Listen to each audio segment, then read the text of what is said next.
Всем привет! Вчера была у нас зимняя подкормка пчел. Давали мы вчера им канди, а вот одной семье у нас канди не хватило. И я хочу сегодня показать, как приготавливается канди, и подробно постараюсь вам показать. Чтобы приготовить канди, нам понадобится пол-литра меда и килограмм сахарной пудры. Для начала берем сахарную пудру, высыпаем в миску и добавляем наш мед.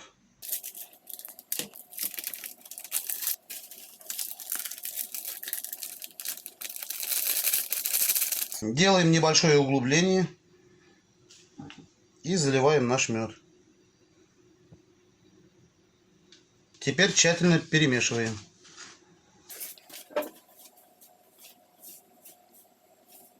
Смесь должна получиться однородной, как тесто.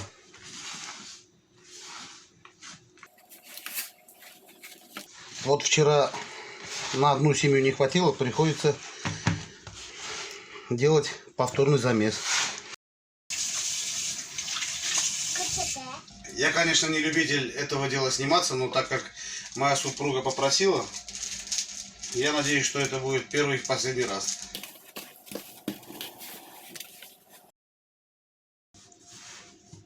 Канди замешиваем как тесто, оно должно быть тестообразной.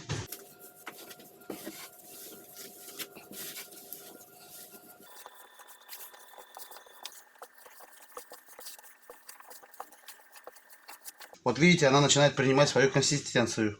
Вот если посмотреть со стороны, то она ничем не отличается, как будто бы тесто. А хотя здесь у нас мед и сахарная пудра. Килограмм 800. Это где-то у нас получилось на 3 семьи. Сейчас мы будем делить. Примерно на 3 ровные части.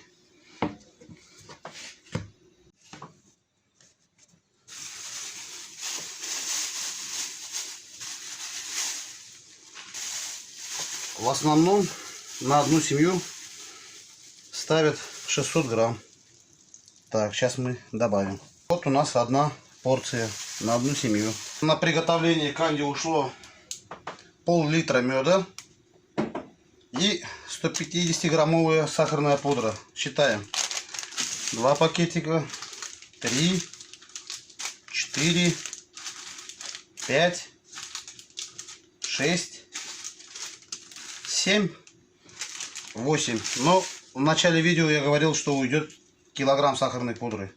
Это уж в зависимости, на ваше усмотрение. Можете чуть погуще сделать тесто. По моим подсчетам у меня вышло 200 кг сахарной пудры и пол-литра меда.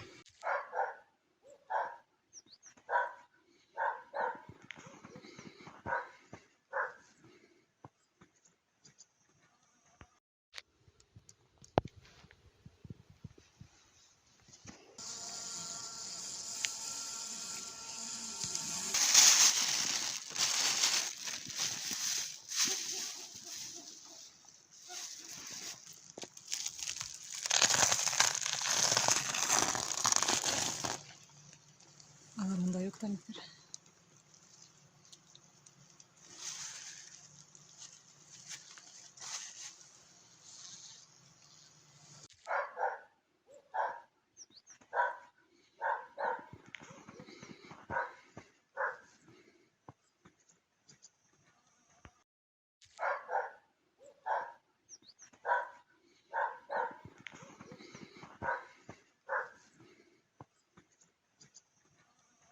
В общем, что я хочу пожелать всем пчеловодам, это всем хорошей, удачной зимовки пчел. Не оставляйте своих пчелок без внимания и заботы. Вот как я вам говорил при приготовлении канди, что я готовил их для этой семьи. Вчера я подкармливал все вот эти вот улья. У меня не хватило корма канди. Не корма, а канди. Сегодня вот мы подкормили вот эту вот семью. Почему-то она, конечно, очень семья взволнованная, раздраженная. Может быть, и корма не хватает, может быть, и зимовку плохо проводит. Ну, посмотрим. Все свои снятые видео буду вам в дальнейшем показывать. Всем пока.